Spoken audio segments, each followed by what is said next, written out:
All right, folks, back on the Boss Man show with the host of the Essential as FAF podcast. Can't say the real word on the show. It's my man JC Smith representing the Memphis Grizzlies who pulled it out in Oaktown last night. Got the job done. In the 901 is my man JC. What's up, bro? Boss, hey man, we still celebrating the big win last night, man. The next generation Grizzlies, they stepped up. Shout out to John Morant. He had his breakout, his coming out party last night. 35 points, man. Came up huge in the fourth quarter and overtime. The next generation Grizzlies are here, and y'all better deal with the NBA. Utah, they coming for you, Utah. Hey, he showed him his mama's cooking, didn't he? He showed him his mama's cooking. yeah, man. Yeah, dog. We crashed the NBA party. The league didn't want the Grizz in the playoffs, man. So the city is on fire right now, man. Everybody's still rocking from last night, dog. Yeah, but then they can blame themselves for their little play-in rule. Exactly. You know what I'm saying? Any other year, the Warriors have been in the playoffs, man. But the NBA messed up, man. They let us in the party. Bro, let's start off here, man. What's up? Get your thoughts on the new mask policy, bro. I still can't take off my mask, bro. I ain't there yet. They say if you got vaccine, take off your mask and act like it's normal for the most part. How's it over there in Memphis? Are you there yet? Man, you know what? I feel like with the mask, like I'm so used to wearing it now. Like it would be odd, out of place not to wear it. Even if you're fully vaccinated or not. You know what I'm saying? Because it's been such a commonplace, of our lives for the last year or so. So, like everywhere I go, like I'm always making sure I got a couple of masks. You know what I'm saying, in the car with me, man, because I'm just so used to wearing it now. At first, last year it was weird wearing the mask. Now it's not weird. You know what I'm saying? Now it's weird not to have, to wear a mask, man. So, I'm torn, man. Like, I feel like, once I get fully vaccinated, dog, I still feel like I would still wear a mask. You know what I'm saying? I'm just so used to it, dog. Yeah, I got my files in me, and I'm like, nah, I'm good. You can still get the virus. It don't stop you getting the virus. And Damian Lee of the Warriors, fully vaccinated, got the virus and got bad symptoms from it. So, for me, that's an example where it don't mean I know it don't mean I can't get it. So I'm gonna still wear my mask and be cautious because I know I'm gonna do more stuff, but with my mask on as my accessory. Right. It's like you take every precaution that you can, man. Still, sanitizer, social distancing, even though the world, is back out, outside, still like you still catch it, man. This is going to be, it's like you catch the flu, like COVID is going to be a part of our lives forever. You know what I'm saying? So it is what it is. You still got to take, the necessary precautions, to try to, keep from getting sick there. No doubt, bro. Did you all in Memphis have issues with gas not coming your way? Did you all have that problem? Man, for like a couple of days, people were losing their minds, man. And you saw the gas prices, spike up a little bit. I'm still trying to get the logic of people putting the gas in plastic bags, grocery bags. Well, those Home Depot or Lowe's paint buckets. Yeah, folks are out here wilding, man. They out here wilding. But, like I said, people panic. That's what people do. That's human nature, is for folks to panic, just like you saw with the toilet paper last year. Everybody, survival of the fittest, each man out for themselves, basically, and their family. So, I wasn't surprised to see the spike and people lose their minds and trying to hoard gas and stuff, man. But that's just the nature of people, dog. People are selfish. You know what I'm saying? In nature, dog. So anything that people do, like when folks do stuff like that, it doesn't surprise me, dog. But everything, like, people just don't realize, man, just chill. Like, there's no need to do all that. But your first nature, your first nature in pandemics and crisis, is the panic. You know what I'm saying? Well, I'm glad you said that, bro, because there's a gas. The spike still in Atlanta. There's a station that's gas for $4.19 for regular. And That's yesterday, crazy. a Georgia man tried to shoot and rob up the gas station because the man wouldn't bring the gas down because it's $4.19. Man, that's California, Hawaii prices right there, man. Like, I mean, I know times are hard, man, and things happen, shortages happen, but come on, man. $5 for a price of a regular 87? Yeah, Come on, man. yeah. And you know what? Speaking of hoarding gas is going in Florida, we have a guy who hoarded gas, driving a Hummer, smoked a cigarette in the Hummer with the hoarded gas, and the car caught on fire because he had four containers of open gas in the back seat. Florida, right? Yes, Florida. Yeah, that sounds about right, man. Like I said, we gotta go get this documentary together, man. And college in Florida, man.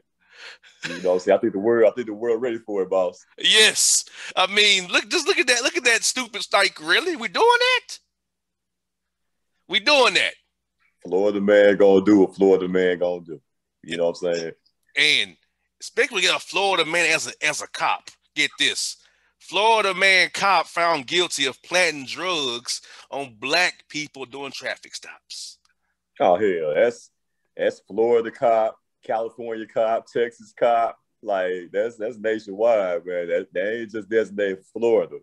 But yeah, then that is probably the most common or normal boss man report story there I've heard in a long time, man. That one is not, that's not bizarre or strange or anything. Like that's what you expect, what I'm saying, from the police, bro.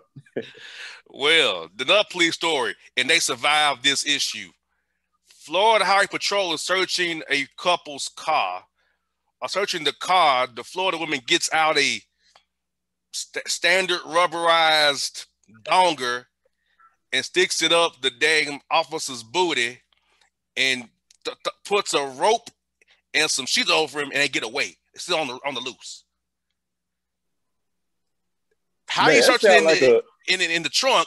And I guess just bent them over and stuck it up, put a sheet of rope over him. Ouch, man. Why it sound like something off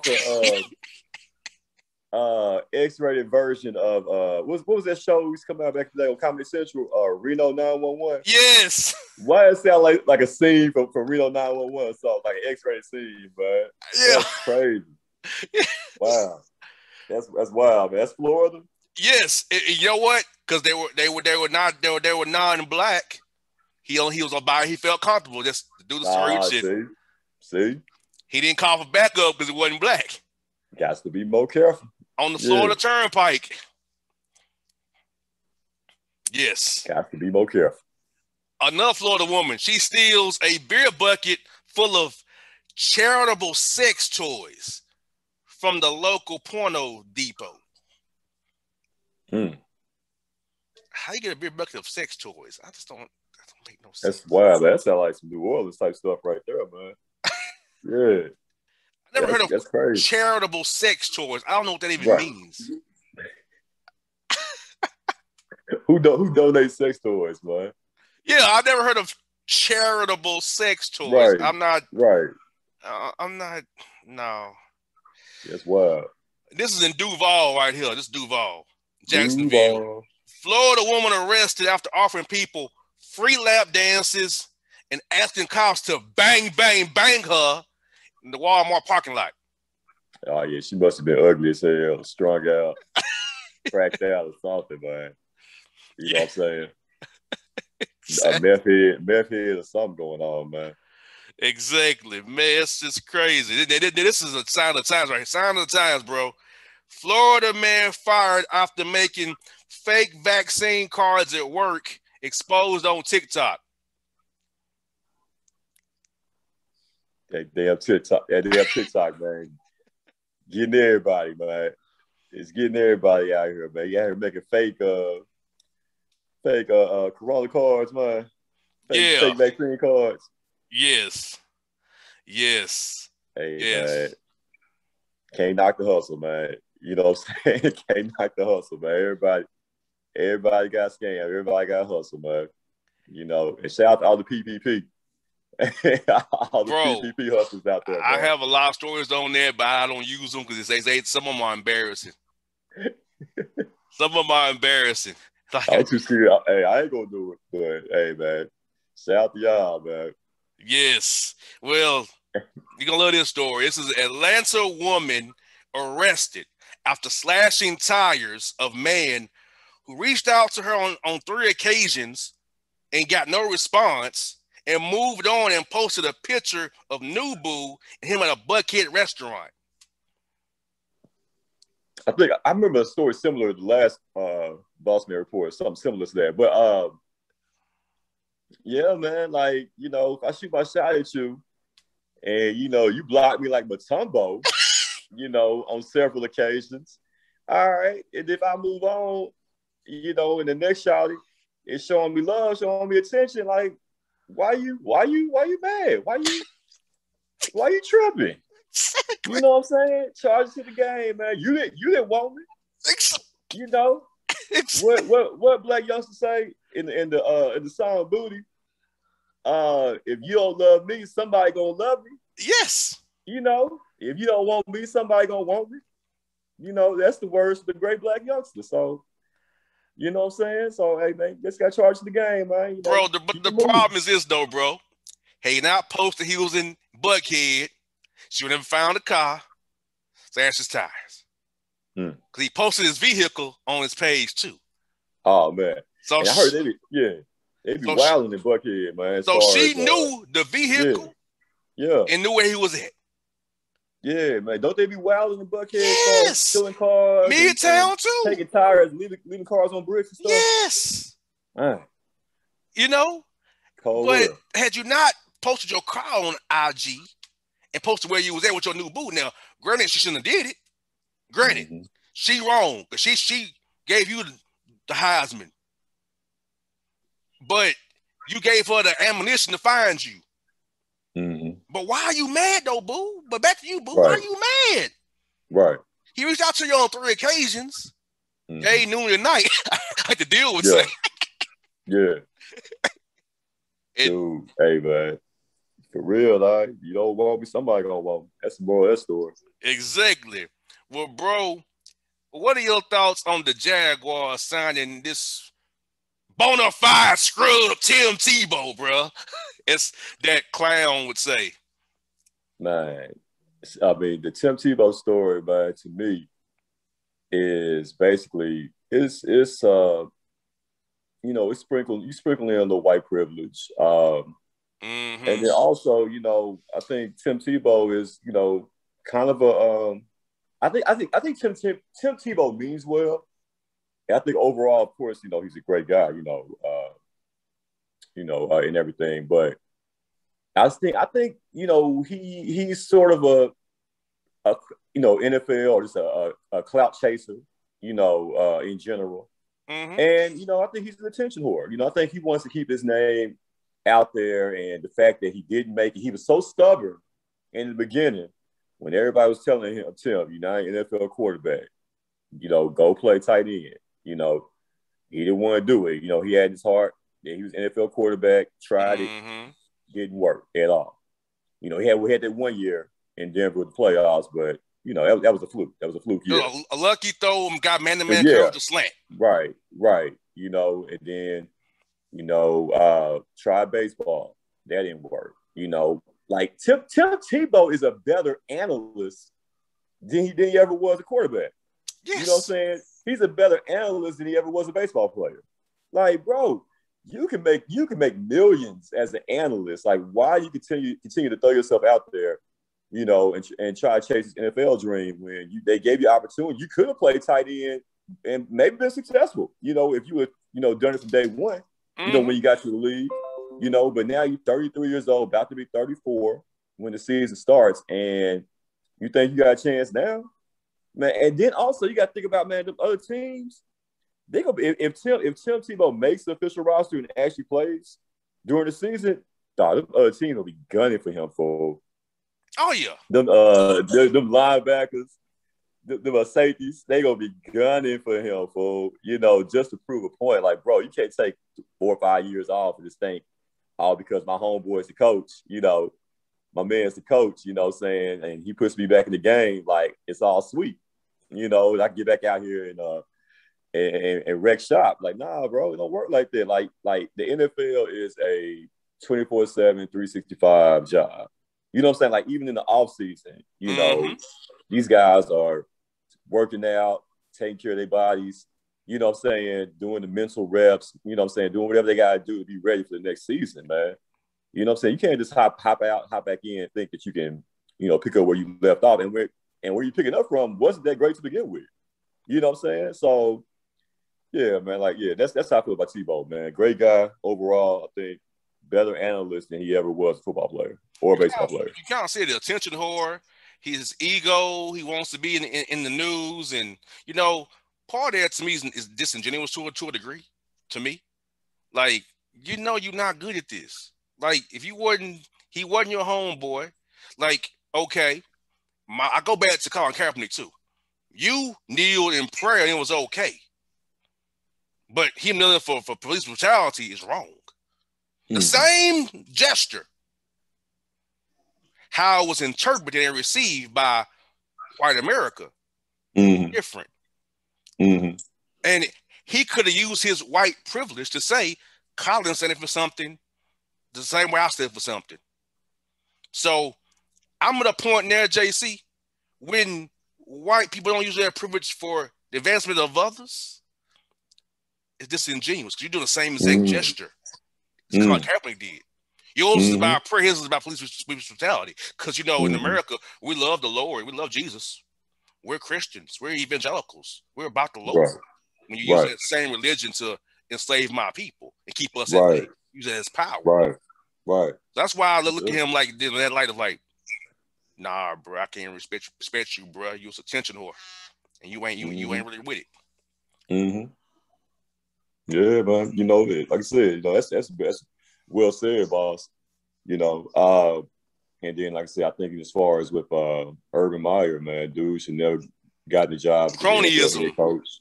You know what I'm saying? Yeah, like I think he's gonna fail. He's gonna fail like in a fantastic fashion. Like this don't help him fail because guys are gonna be like, nah, this dude, I don't respect you, dude. Screw you. Yeah, like, you know, his decision making, you know, you really have to question at this point. You know, you hired the racist strength coach from Iowa, and then he resigned like a day or two later.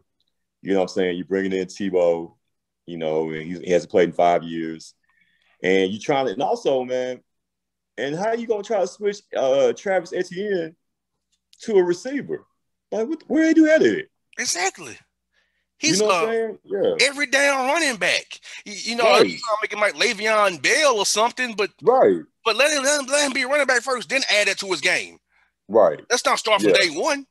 Right. You know what I'm saying? Let him, kind of fill him out at running back, and then, you know, if you think he make a position change, then you do it. But yeah, like I said, I think this whole Jacksonville experiment is going to be a total disaster, man. And I think Urban Meyer, man, is going to be fired or he's going to quit. You know, he already don't. When it gets hard, he quits. Yeah. Oh yeah. He's going to quit after I get him 3 seasons tops. I think he's going to be out there, man. Oh, my heart, or I'm too stressed out. I need to spend time with my family. He's not spend time with his family. Right. When he goes not 3-13, but 3-14, now after 17 games in the regular season. Yeah, like that's coming. Yeah. And bro, I've been watching these Kwame Brown lives, bro. Like, bro, I think it's funny of how he attacks Stephen A. and Charlamagne the clown and all the rest of them, DJ Envy. But bro, let's just hit that first, but I want to hit this part too. You know, he built his following, but he's spreading these mistruths. And I want them is about opportunity zones. We'll get there because that's just a code for justification. All right, we'll get to that. And, you know, the liberal democratic agenda for Jamel Hill. No, we got to look at black interest versus white nationalism. And I'm not Democrat or Republican. I'm independent. But I know what judges I want. I know what policies the people need. Let's look at Memphis infrastructure. The Tennessee GOP don't want to pay for infrastructure. Look at the I-40 bridge in Memphis where JC's at. So when Kwame Brown talks, he's perpetuating these mistruths about political policy, how it all goes hand in hand with each other. Because that's my degrees in public policy, JC. That's what my degree is, my master's in. So when I hear this talking about opportunity zones and liberal democratic agenda, fool, this is about black interest versus white nationalism. But we'll get to that after we address the issue with Matt Barnes and Stephen Jackson and Kwame going on Stephen A. and, Charlamagne the Clown, the Breakfast Club. What have been your thoughts on hearing Kwame Brown and his mama's cooking all week long, bro? Hey, bro, am I the only one that didn't even know what Kwame Brown's voice sounded like until this? Same here. I didn't know, no idea. Dude, he even played for the Grizzlies during the time that I was covering the team, and I still don't remember interviewing him or ever hearing him talk. That's crazy. You know what I'm saying? So, like, Kwame has had so much. Think about it. He has had so much built up over, 20 years? Mm-hmm. You know what I'm saying? So, like, he is just coming out, just spraying everybody, man. Like, he's the Tupac of social media right now, man. Like, he is on everybody's ass, man. And it's entertaining. I'm here for it. On one side, you're thinking, damn, these niggas, like, they 40 years old. And, they beefing and going back and forth on social media like teenagers. But on the other end, it's highly entertaining, man. Cause I didn't know Kwame had such a personality. You know what I'm saying? Exactly. And things he's saying about Matt Barnes, Becky with the good hair, that's hilarious. Charlamagne the Violator. What he was saying about Jack, you know what I'm saying? Like, it was hilarious, man. You bald head, this bald headed. Right. And I think at some point, my bad, bro. You still there? Okay. Yeah, I'm here. I think at some point, hold on, dog. My fault. We're live here, JC's technical issues. He's back. Yeah, incoming call, my guy. But basically, man. So yeah, what I was saying, it's just like it's crazy to me, man. And I think at some point in time, they will, probably he'll come on the podcast and they'll try to squash it and everything, man.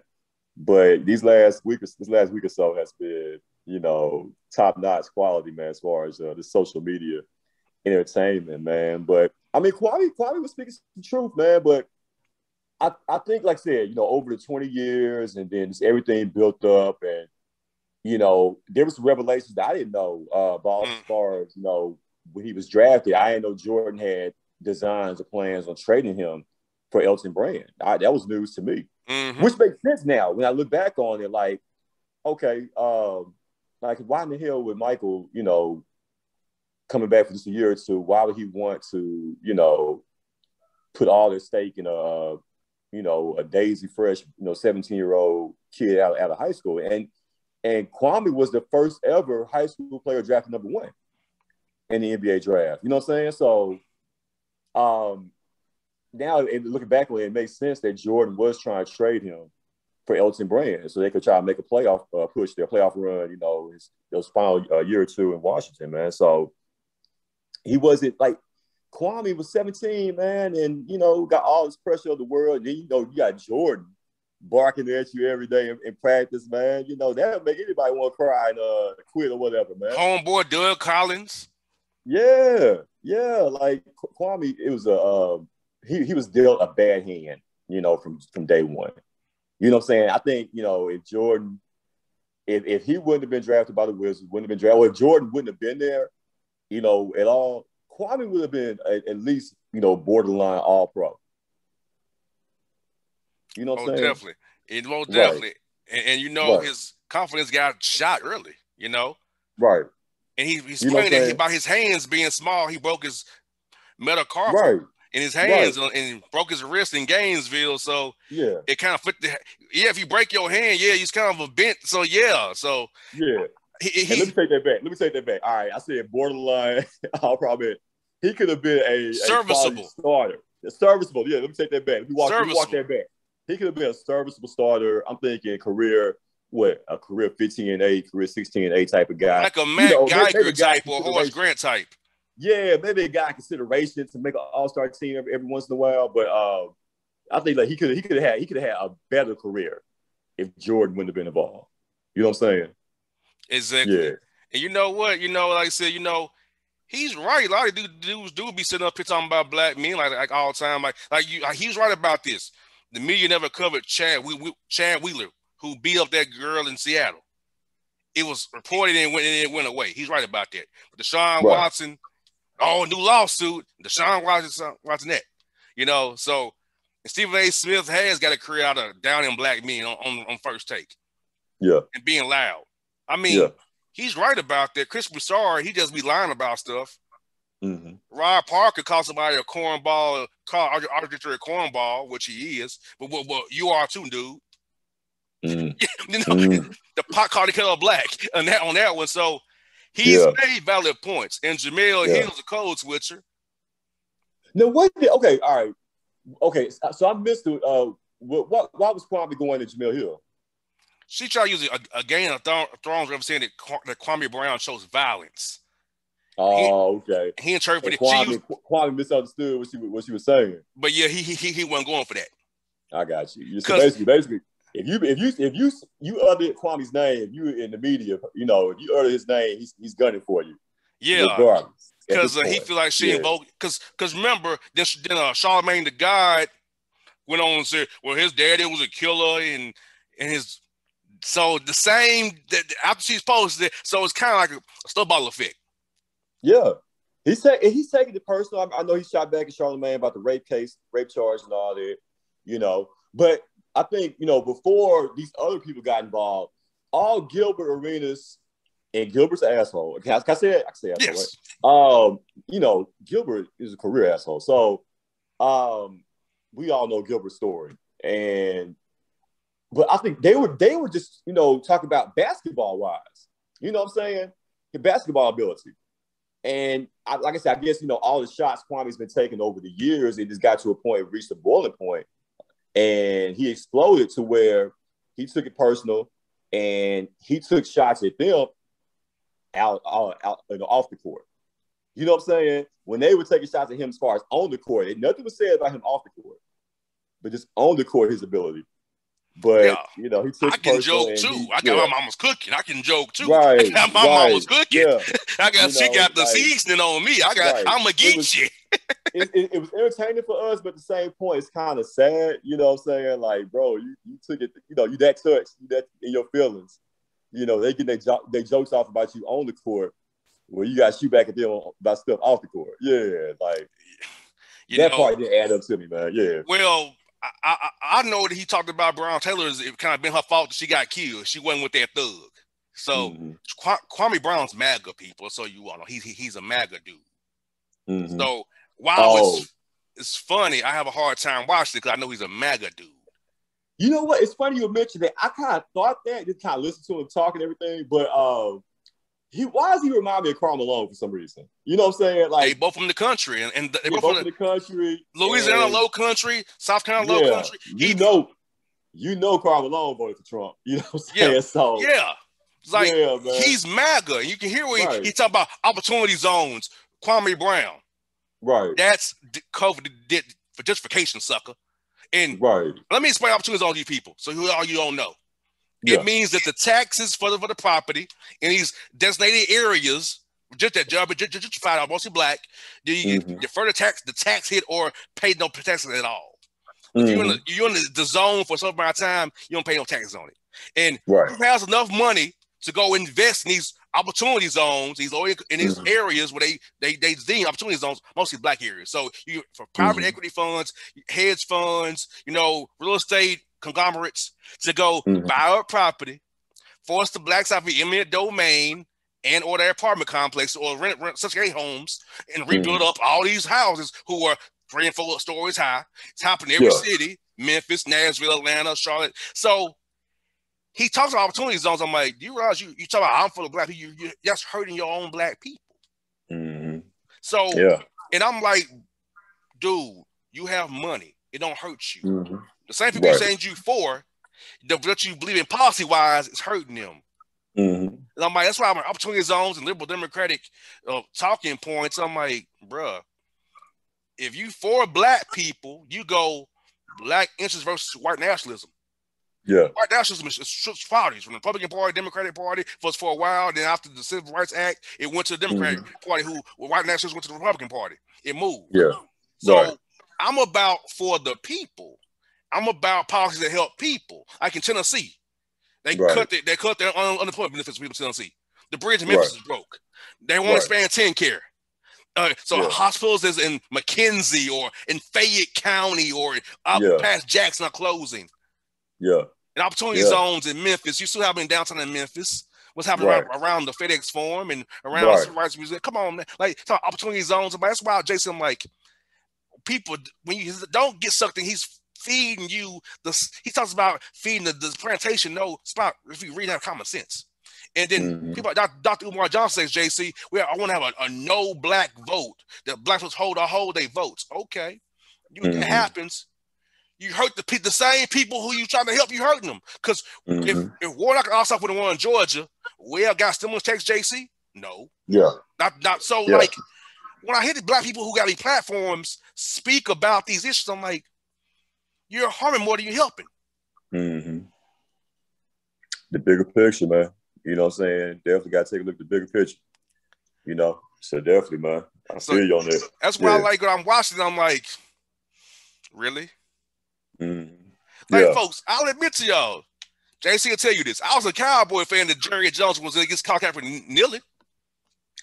And you know what, man? You know, in regards to that, like once you turned your back, you turned your back. You never came back. You know what I'm saying? I think you're a Cowboy fan from afar. Negative. But the way that you used to support, I'm not even a fan still. It's not the same, and it may never be the same again, man. You know what I'm saying? And I'm slowly but surely kind of getting back in that, you know, fandom mode with the Cowboys, man. 'Cause, you know, you always, you know what I'm saying, like it's like your first love, man. You know, regardless how it may have ended, you always, you know, gonna feel, you know, a certain type of way about them. That's how the Cowboys are, man. So, you know, but like I said, but to your credit, man, like once you turned your back, dog, you turned your back. You closed the door, man. I slammed. For real. I didn't. Yeah. Hey, once I make a decision on it, yeah, it's over with. I didn't see, because I got to think about black interest versus white nationalism. That's how I think now. Because I read a book by Ron Walters. Get on Amazon. Black interest versus white nationalism. That's how I think now. If it don't benefit black people and the diaspora as a whole, don't want me to get talking about Palestine. But so that's another show. But so I am fully people's like, yo, you woke now. No, I'm just telling you how I always thought, motherfucker. Yeah. I just didn't tell you how I thought. Right. It's because you see me, he ha with you. I mean, I don't mean that you don't know what I think when I'm in my own realm, when I'm in my own devices. I feel you, bro. So yeah. I feel you, man. Yeah. So JC, my man, tell us about this week's show, man. How was it returning to clicks doing the show, bro? Bro, man, it's been awesome, man. You know, the feedback and the love we get, man, doing the show every Tuesday from 7 to 8 at Clicks, man. You know, we're gonna make it like a live studio audience thing, man. We're gonna have special guests coming through. Like, and then after the show, man, you know, we're gonna do the karaoke night with my brother DJ Sweets, man. Three Kings karaoke. You know, so boss, we gotta get you to come out, man. Man, boss, this is what we're gonna do. Next time you in Memphis, all right, you gonna come on, you gonna do the show with me from 7 to 8, Essential AF Podcast, and then after the show, bro, you sing karaoke, man. You singing karaoke, boss. All right? I ain't taking no for an answer, man. I am not taking no for an answer. Hey, find me an R. Kelly song or something. I shouldn't say that not out loud. Not R. Kelly, man. Not R. Kelly, man. Maybe Sparkle Be Careful featuring R. Kelly. How about that? Yeah, all right, we do. All right, bet, man. All right, we're gonna make it happen. We're gonna make that happen, dog. But yeah, man, y'all check out the show, man. Broadcast live each and every Tuesday from 7 to 8. At 7 Central to 8 Central. Broadcast live on Facebook, YouTube, man. We all over the place. Central AF Podcast, Season 2.